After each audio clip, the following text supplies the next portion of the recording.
Pastoralism by Alison Gockel.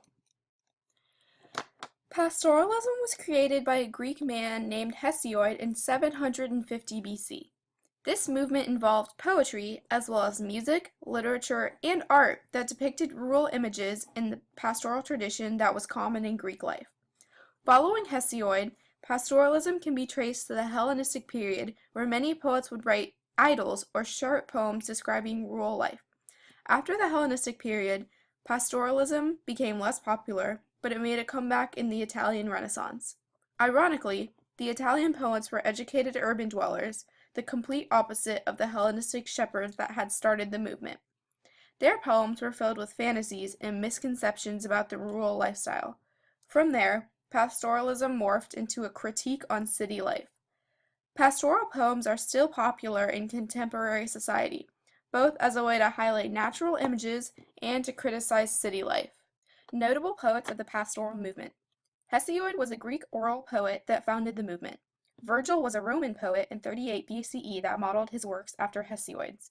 Dante, Petrarch, and Boccaccio, followed by Bernardo Tasso and Luigi Tanzio, were some of the famous poets of the Italian Renaissance. They introduced the pastoral lyric, which was a shorter poem describing rural landscapes.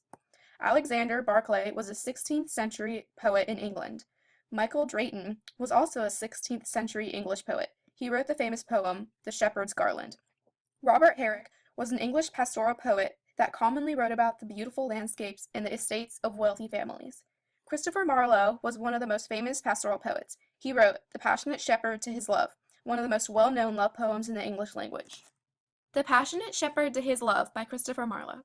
Come live with me and be my love, and we will all the pleasures prove, that valleys grow, hills and fields, woods or steepy mountain yields, and we will sit upon the rocks, seeing the shepherds feed their flocks, by shallow rivers to whose falls melodious birds sing madrigals, and I will make thee beds of roses, and 1,000 fragrant posies, a cap of flowers and a kirtle, embroidered all with leaves of myrtle, a gown made of the finest wool, from which our pretty lambs we pull, fur-lined slippers for the cold, with buckles of the purest gold, a belt of straw and ivy buds, with coral clasps and amber studs. And if these pleasures may thee move, come live with me and be my love. The shepherd swains shall dance and swing, for thy delight each May morning. If these delights thy mind may move, then live with me and be my love. General overview. This poem is about a shepherd calling to his love to join him in a rural paradise. This poem displays the idealization of nature that is commonly seen in pastoral poems. The Passionate Shepherd to His Love was written in 1599, a time filled with strict religious rules. Pastoral poems allowed authors to express their romantic ideas as well as their anti-city sentiments without insulting the church, which you could get arrested for in 1599. The first stanza states the entire meaning of the poem in the first line. The shepherd wants the recipient to come live with him and be his love. He promises her pleasures that only nature can provide. One can see natural images of woods and steepy mountains in this stanza.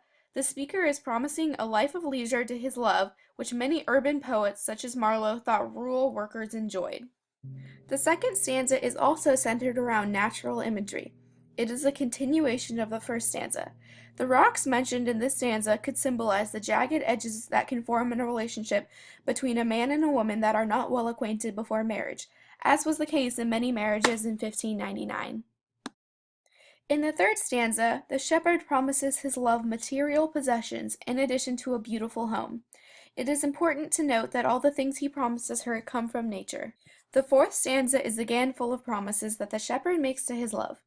He promises her an absurd amount of things and an ideal life that could never come true. This could represent the facetious promises that many young men made to women in this time period. In the fifth stanza, the speaker reinforces both his promises to the listener and the main sentiment of the poem. He begins with and ends with the lines, "Come live with me and be my love." The sixth stanza elegantly wraps up the poem with images of spring. Spring represents new life, and in this case, new romance. Imagery and symbolism. The poem is centered around natural images and an idealized rural lifestyle. The shepherd's love could symbolize all young women because in 1599, when this poem was written, it was common for girls to marry men based on what material possession those men could offer them. The rural landscape represents freedom. To Marlowe, busy city life paled in comparison to the idealized rural lifestyle described in pastoral poems. Marlowe never fit into society, and he was eventually arrested for being atheist. The shepherd's calm, solitary life with little influence from the church would have appealed to him.